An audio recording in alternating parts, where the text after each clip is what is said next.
Welcome to Wolves Weekly. I'm Barrett Henderson, Director of Media Relations here at Western Oregon University.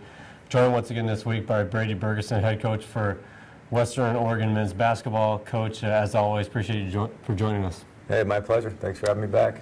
Well, Coach, not only get back into the win column with the win this week, but you picked up two victories and two very good victories, beating a solid Central Washington team on Thursday, and then after a postponement, came over the victory yesterday over Northwest Nazarene. We'll go ahead and start with last Thursday, beating a team in the top half of the conference and doing it well against Central Washington. Guys did a tremendous job defensively, sticking with the game plan, executing it, especially on the defensive side. Mark McLaughlin was coming in with Central Washington as the leading scorer in the country, and they're not just a one-man show. They've got a number of other guys that can really hurt you. And our guys did a good job. Our whole point was, hey, let's try to get it out of his hands as much as we can.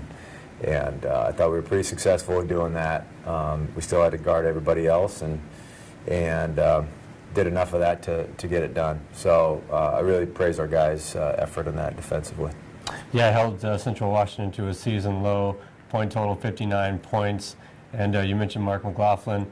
But it really did show the depth that the Wildcats have, as he had somewhat of an off night due to your defensive effort, but they still kept it close.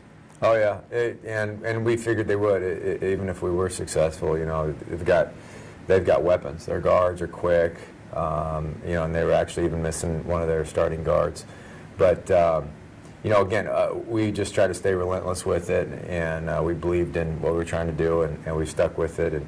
And games were won over the 40 minutes and not in the short term. So we stayed focused in the long term for that. Now, I know the last few meetings you've had with them, last three, the teams combined for over 630 points in the last three meetings. Is it one of those things where you were trying to keep it at your guys' pace and not so much run and gun as they wanted to get out there and do? It really wasn't. The pace of the game, the tempo of the game was not something we were trying to control. We simply wanted to make some other people beat us if we were going to get beat, and and we wanted to be aggressive while doing that and be us. So that was really the key. We didn't talk or address anything from a tempo standpoint.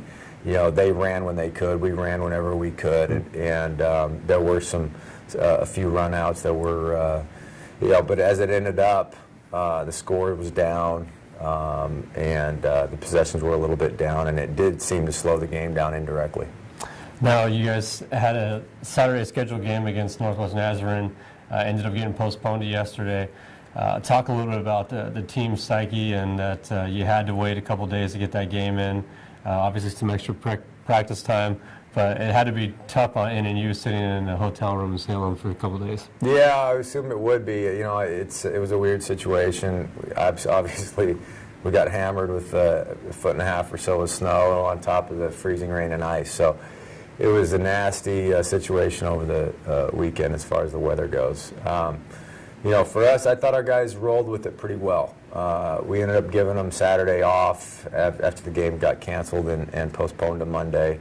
We came back on Sunday, and we had to work out some kinks again, and we practiced for about an hour and a half, and I thought we worked those out pretty well by the end of practice, and I thought we came in and executed pretty well as a result. It was certainly a strange way to do it. Yeah. It takes you out of the normal. There's sort of a rhythm of a Thursday, Saturday, and your weeks are the same, but yeah, when Mother Nature strikes, you don't have full control. And so we rolled with it pretty well. Yeah, 1 o'clock tip-off yesterday, much earlier than some of their regularly scheduled games. But again, a good win yesterday. Kind of a slow start as you guys trailed for a majority of the first half, but then put together a fantastic second half. Yeah, a couple things happened. I think offensively we moved the ball better in the second half. We had, Mirza came off the bench and hit a couple outside shots, which we needed. I think we were 1 for 9 from 3 in the first half, and that gave us a little bit of breathing room and took off the edge a little bit. And then the other thing was, we picked them up full court a little bit, and I thought, maybe had an indirect impact later in the game in terms of wear down. I thought our defense just tightened up a little bit. If we looked at it, they're a three-point shooting team, and they had fewer open opportunities in the second half than they did in the first. And I think we just sort of were a little bit more focused and task-oriented there in the second half defensively. Really praised our guys for that. Yeah, first time you guys played it in you, they made 16 three-pointers. They hit 8 in the first half yesterday. And then you really, like you said, stepped out well, and they only made 2 in the second half.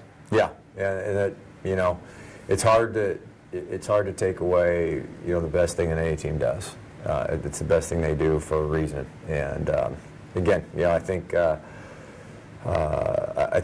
you know, you just praise our guys for staying focused. We knew what we had to do. Doing it's a harder deal. It's always easier said than done. But you know, that's why it's a 40-minute game, and took that long to get it done. Well, looking ahead this week, only one game this week, and that's St. Martin's on Saturday. You know, it was an odd scheduling. You had to play yesterday, but you do have off Thursday, and then against St. Martin's on Saturday. And this is a team that came into Monmouth and, again, shot the ball very well from behind the arc. Yeah, they're tough, you know, and they're right there in the hunt, in the middle of the pack in the conference, as are we. So they're playing for a lot right now. There's no doubt about it. They don't beat themselves, and it's a very disciplined team, very tough team. Shoot it really well. They've got the components of a very good team, and they put it together against us last time for sure. So this is going to be a good challenge for us to go up there to their place now, and we're going to have to find a way to get that done against a really quality team playing very well. That'll be a 7 p.m. tip-off on WoolWolves.com. You can follow that one live. Coach, we wish you the best of luck on Saturday and go get a victory. Thank you. That'll do it for this week.